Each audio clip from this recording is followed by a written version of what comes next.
Alright, day 4. Trying to figure out what's going to happen today. It's either going to go to Charlotte or go home. I'd rather go to Charlotte for this one because I really want to complete the tour. However, I still got some issues with the truck. I got some ideas of what might work. I may bounce a few ideas off some of the people here, but I'm going to try a few things, and I'm going to take a drive around town a little bit, and then I'll decide from there what I'm going to do. Hopefully Charlotte, but I'm okay if I've had enough fun. I'm okay if this is the end.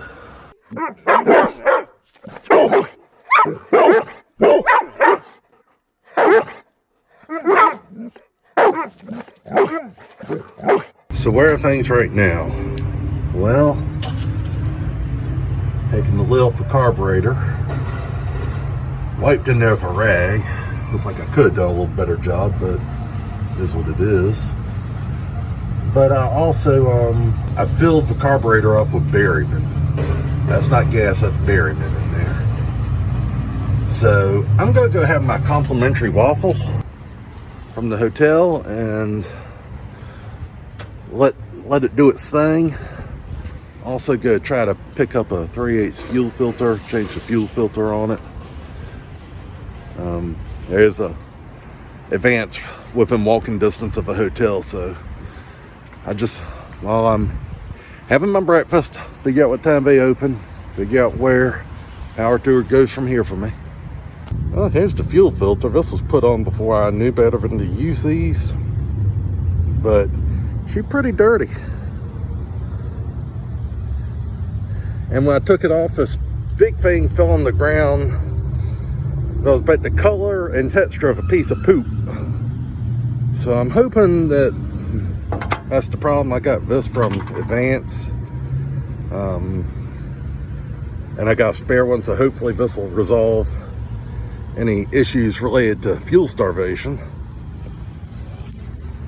Alright, future me here interjecting just real quick. I didn't take a whole lot of video of this process where the truck's giving me fits, just because I was just trying to get on the road. I wasn't really concerned about videos. I just wanted Power Tour to continue. I was down, I was frustrated, and I think you get the idea. Videoing was not my priority. Alright, not the way the Two Labs garage was to end Hot Rod Power Tour. Unfortunately, the carburetor issues, I just couldn't get spare parts.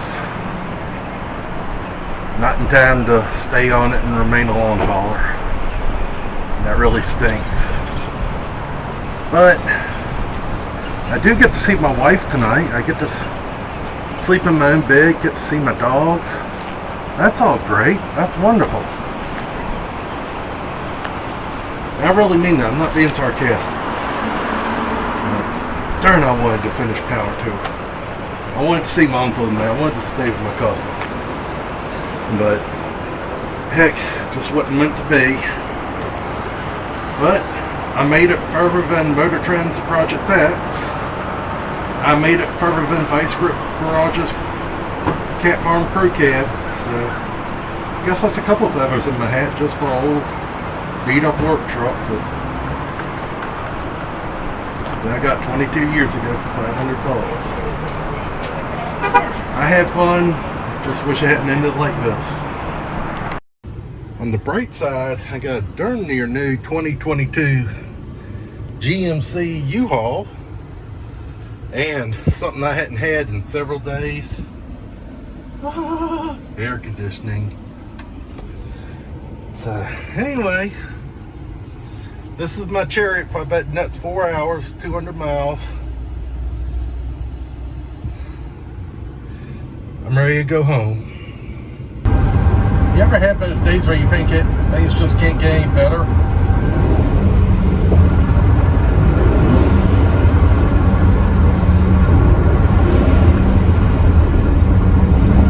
Yeah, the U-Haul transmission screwed up.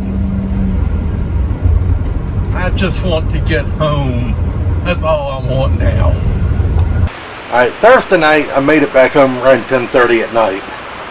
Next morning I pushed the truck off the trailer and took that albatross of a U-Haul back, slipped in transmission and everything. Come to find out, U-Haul does do a pretty impressive burnout though. Don't ask me how I know. Anyway, truck sat in the driveway till yesterday, which was Monday, because I was kind of frustrated. I didn't even really want to look at it. And yeah, I'll show you something that's really aggravating.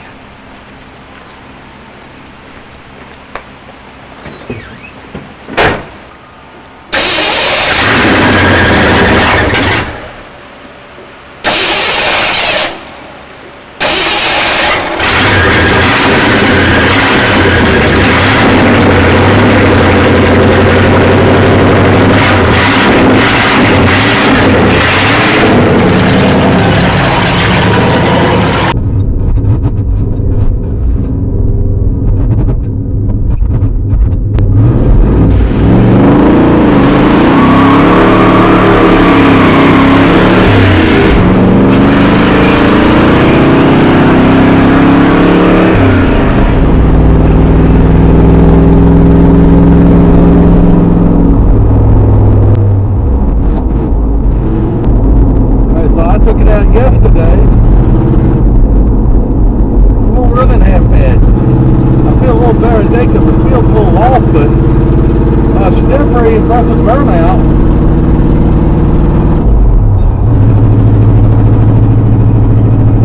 The Appalachian driving right now, I'd have driven on to Charlotte like this. It ain't perfect, but I talked about her sputtering a little bit. She is cold. But I haven't done anything to it. The only thing I can possibly think of is that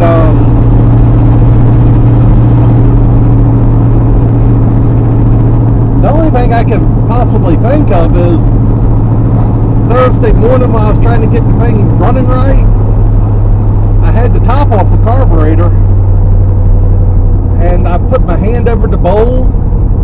I stuck the straw to the thing that come out in between my fingers and squirted that in there. Filled up the bowl of gum out. Now after that, and it had sat a little bit,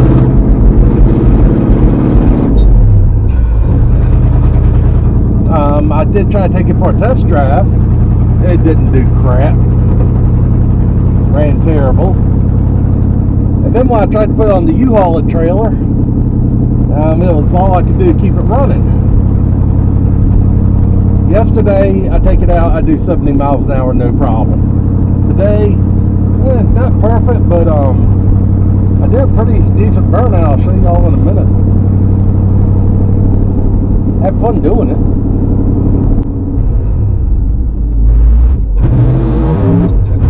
Yeah, she's still not quite right, but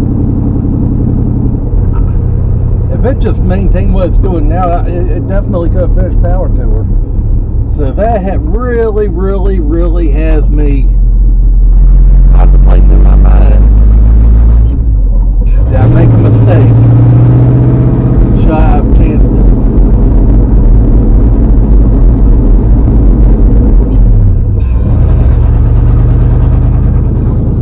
I really can't answer that.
So it's not like low speed full operating temperature.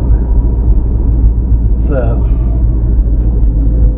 I don't know, I kind of had a little bit of loss here.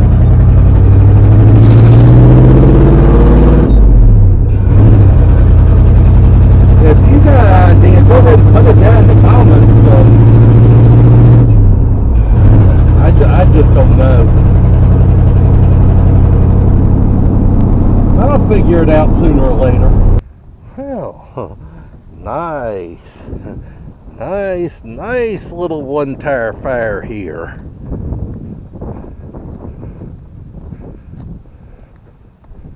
Well, you know, the memory card ran out of space. So anyway, what do I do with the truck from here? Like I said, 71's got a 2-barrel on it. It's a Holly 350. Maybe a little small for a truck, I don't know, but I can put that on and see if that does anything. Also, carburetors really aren't my strong suit, but it doesn't mean I'm going to give up. I'm going to learn how to work on these things. That's one thing doing this channel has done, is empowered me to really up my skill set. So carburetors are on that list. Go see if I can't fix this one. The other big thing is I'm going to figure out what I'm going to do with that exhaust. Now, the easy thing to do would just be order me a 2 to 2 to 2.5 Y. Put that on, tie it into Volt system. And that's not necessarily a bad way to do it.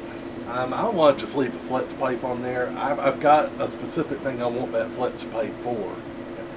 And that's a different project that's not been on the channel in a while, but it's going to come back. I think that flex pipe will do exactly what I need with that project. Also, I've been wanting to put a 4-barrel on that truck for a while. So I'm starting to think this may be the opportunity to do it. In fact, I got a 4-barrel manifold off a Mercruiser of all things. But it's a small block 302 intake, so maybe using that, come up with some kind of 4-barrel to put on there. And I've got a set of shorty headers that I sell long tubes. I can use them. Pretty sure I can at least use the shorties. For long tubes, I got a little bit of an idea coming on what I might do with them. Initially I got them for this truck, but up here on the 71, I don't know, Power Tour really just kind of changed my perspective on things and changed how I'm going to do things going forward. Had a lot of fun. The ups are great, the downs sucked. And my only complaint is and it's on my fault, I don't know what the bad signal is when you have a problem. But it's what it is, and well, I had a good time, and I've got some things to think about going forward. Alright, so the aftermath. Where are we now? Well, Power Tour was a little over a month ago now. And the truck has pretty much been in the garage, hadn't done a whole lot with it. Inside here, for whatever reason, my phone charger fried the switch. It's the same way I use in my other vehicles. And the swamp cooler thing never had a problem. I used both switches, never worked. But yeah, that switch fried, so I took it out. Took it apart to see if I could repair it. I just need to go look through my electrical stuff, find a new one. All right, up under here, I've looked at the carb a little bit. Let's show y'all in there. And I've tried to get those jets out, and they've just gotten more stripped. What's that red thing in there, I wonder? So yeah, we still got that. Still haven't quite figured out what I'm going to do there. I don't know if I rebuild that thing or if I just go grab the Holly I got off another vehicle. And if you look on the floor, all that is power steering fluid. Power steering pump blew a leak going down. Actually, I first noticed that when I was in Gaffney, South Carolina. I did the whole tour just kind of topping it off. Still got the clicky-clacky pump in there, which I'm thinking of moving that and putting a regulator where that thing's currently mounted. But the 3G alternator held up well. Pretty much everything did fine. I just had that carburetor issue and it shut me down. In case you're wondering why I'm not working on stuff right now, that's why. I've also been working on my Thunderbird, trying to resolve an electrical drain. I get this car running and I can do some stuff because this car's got air conditioning. I've done a little bit of tinkering with this truck, mainly got the wheels off.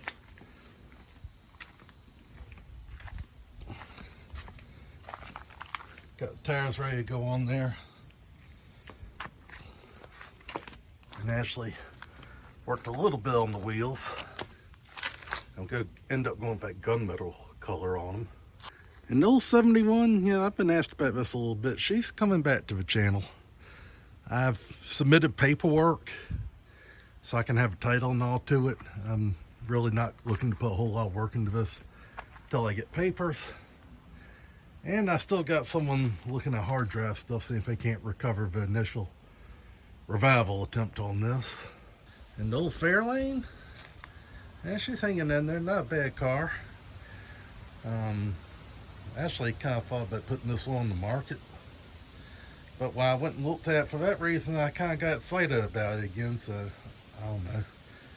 Maybe I'll put it on the market. Maybe we'll get back to work on it, who knows.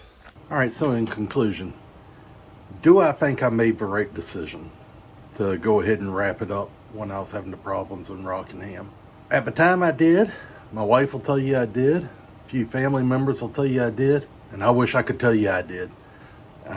I don't. I should have pushed it a little harder. I should have given it a little more of a chance, especially knowing my history of that truck. Sometimes you gotta dump a can of seafoam in and drive it a couple miles and they'll all of a sudden act like it's supposed to. But yeah, it is what it is, and it was a learning experience. And if there was some place that I had to turn around and come home, Rockingham was the place, because physically it's the shortest distance to the house. And I was able to get a U-Haul, drive it home. I had a great time. The day 4 was brutal on me, and I gotta live with the decision I made. Looking back, I wish I pushed it a little harder. And the other thing too is, I didn't know when you aren't in plain sight of the road and the route how to summons for help. I did put some stuff on the Facebook. People saw it basically when they got to Charlotte. So maybe just choosing the better spot. I was trying to pull off the road in the name of safety, but if I had had better visibility, probably would have gotten some help. And who knows, I should maybe just stick it on the road, and if it breaks, it breaks. And probably would have gotten some support then too, but it's all a learning process. I really wish I could have gotten that plaque. I do have my thing punched from the days I was there. But yeah, as they say, hindsight's 20/20, and I know now, the fact that the truck got home, ran good, and that's wonderful. So I gotta fix the electrical switch. That won't take much time. I've got the exhaust to fix, and I'm kind of contemplating what to do there. Power steering, pump and hoses, all of them need to be changed. And carburetor, which I'm just kind of waffling back and forth what to do there. I've got a couple ideas, but I don't know. Now, as for the future of the truck, short term, I've been a little baffled by this part too, because I do have plans for this truck. The short term though, I am leaning towards just getting the carburetor good again, whether it's me soaking it and just doing whatever, or what, I don't know, but it's gonna have to cool down a little bit first. Changing the switch, just as soon as I can put my hands off switch, I'll be done.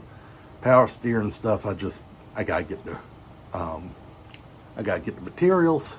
And then the fuel pump thing, I'm going to move the fuel pump down to the frame rail right after where the tank solenoid is with a pump, and then I'm going to put a pressure regulator up on the fender.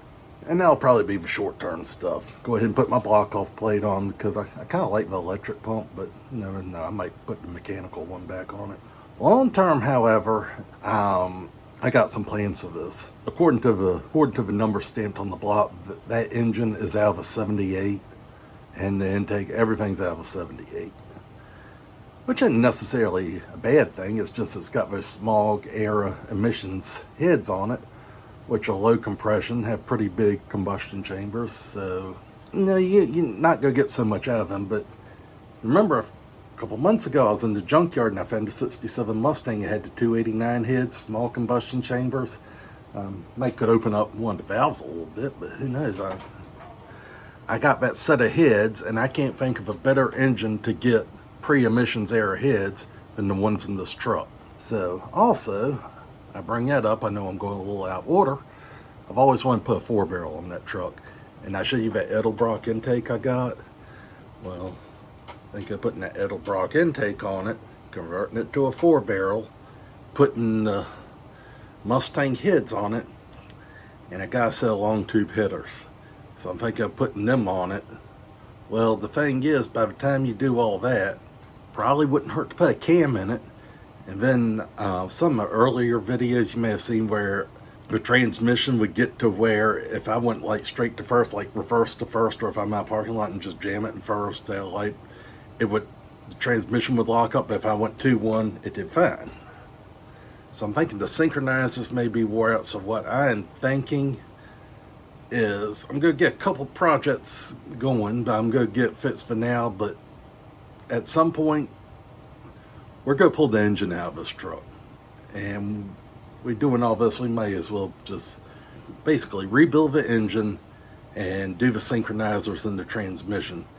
Because when that goes back in, this thing's going to be a brute. Oh, and the exhaust. I failed to mention the exhaust. For now, I'm just going to run it as dual exhaust like it is. But once it gets the long tube headers on it, I'm kind of thinking NASCAR boom tubes. So anyway, that's the future for the truck. And knowing all that's coming is why I'm kind of waffling back and forth as to what to do. Also think of putting poly gas tanks in it, but I don't know. So anyway, that was Power Tour. I'm going to make another video coming up. And if it doesn't cool down, this video might be sooner rather than later, where I'm going to talk and give you a first-timer's reaction to Power Tour. Things from a first-timer's point of view that may help another first-timer out. And things I'd have done different and all. Besides just I would have pushed my luck and kept going. But that video will be coming. And anyway, till next time, if you would, please go ahead and hit the like button on the video. Subscribe to the channel. They'll help me out a lot. They'll help me with these future builds. I got a couple trucks, 3 trucks that I'm building. Other vehicles, I got the Galaxy I'm swapping the manual. All that. Help y'all out by trying to entertain y'all with it. Help me out. All you gotta do is hit the like button on the video, hit the subscribe button for the channel, ring the notification bell so you don't miss any videos. And just take care of yourself, take care of each other, and take care of those projects.